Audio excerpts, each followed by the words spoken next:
জঙ্গলে এক বৃদ্ধ কাঠুরিয়া সারাদিন পরিশ্রম করে মাত্র কয়েকটি শুকনো কাঠ কাটত। সে এক জায়গায় বসে অল্প যা পেত তাতেই আল্লাহর শুকরিয়া আদায় করত।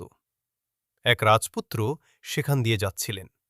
রাজপুত্র কাঠুরিয়াকে দেখে অবাক হয়ে ভাবলেন, এই বয়সে এত খাটাখাটুনি করে, পেট ভরে খাবার না পেয়েও এই লোকটার মুখে এত শান্তি আর হাসি কেন?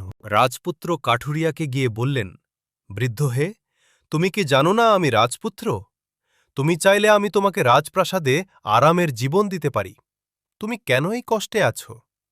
বৃদ্ধ কাঠুরিয়া মুচকি হেসে রাজপুত্রকে বললেন, রাজপুত্র, রাজপ্রাসাদের খাবার পেট ভরায় ঠিকই, কিন্তু তৃপ্তি তো পেটে থাকে না, তৃপ্তি থাকে মনে।